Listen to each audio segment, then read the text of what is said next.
సంక్రాంతి కల్లా మరమ్మతులు చేస్తాను రోడ్లు అన్నాడు. కొత్త రోడ్లు వేశాడు, అభివృద్ధి చేశాడు.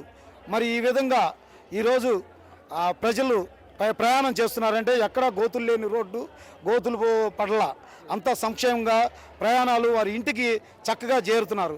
ఒకప్పుడు పరిస్థితి ఏంటి, ప్రయాణం చేయాలంటే ఇబ్బంది, అరగంట వెళ్ళాల్సింది గంటన్నర పడుతుంది. ఎంత జాగ్రత్తగా వెళ్ళినా కానీ ఎవరో ఒకళ్ళు వర్షాలకి గుంతలు అర్థం కాక యాక్సిడెంట్లు అయిన పరిస్థితి.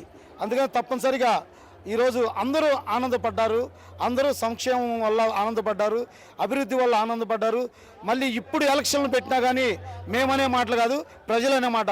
ఇప్పుడు ఎలక్షన్లు పెట్టినా మళ్ళీ చంద్రబాబు నాయుడునే గెలిపించుకుందామని ప్రజలు రెడీలో ఉన్నారు. అలానే చూసుకుంటే గత వైసీపీ అధికారంలో మీ గుంటూరులో అసలు ఏమైనా డెవలప్మెంట్ జరిగిందంటారా? మా గుంటూరులో ఏ అభివృద్ధి చెందిందంటే గుంటూరు ప్రజలు మొత్తం ఈరోజు ఆనందపడుతున్నారు. ఎలాగంటే రోడ్లు చేశారు కదా, రోడ్లు అభివృద్ధి చేశారు కదా. మరి బియ్యం వచ్చేలాకే బండి రావాలి. ఆ బండి ఆంధ్రప్రదేశ్ ప్రాబ్లం ఇది. ఆ బండి రావాలి. ఆ బండి వచ్చినప్పుడు ఉన్న వాళ్ళే బియ్యం తీసుకున్నారు. తర్వాత పనులకి వెళ్ళి వచ్చిన తర్వాత బియ్యం ఉంటలా. ఈరోజు మరి సిస్టమ్ మార్చి రేషను కార్డులు తీసుకెళ్ళి స్టోర్కి వెళ్తుంటే అందరికీ బియ్యం అందుతున్నాయి. 1వ తారీఖు నుంచి 15వ తారీఖు దాకా డేట్ పెట్టారు.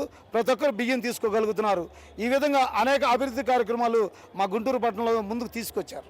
గతంలో చూసుకుంటే పింఛన్లు కూడా సరిగా టయానికి అందేవి కాదు. మరి ఇప్పుడు 1వ తారీఖు నేరుగా ఇస్తున్నారు, ఎలా అనిపిస్తుంది? బాబు గారు ముందే చెప్పారు ఎలక్షన్లోనే ఏప్రిల్ నుంచి 3 నెలలు ముందే పెన్షన్ ఇస్తాను, 4,000 రూపాయలు పెన్షన్ ఇస్తానన్న ఘనత చంద్రబాబు నాయుడు గారిదే.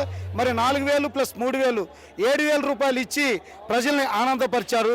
పెన్షన్లు ఆ విధంగా 1వ తారీఖే 7 గంటలకు పెన్షన్ ఇవ్వమని చంద్రబాబు నాయుడు చెప్తే ఈరోజు ప్రభుత్వ అధికారులు 6 గంటలకే నిద్ర నుంచి లేపి పెన్షన్లు ఇచ్చిన ఘనత మరి చంద్రబాబు నాయుడు గారిది.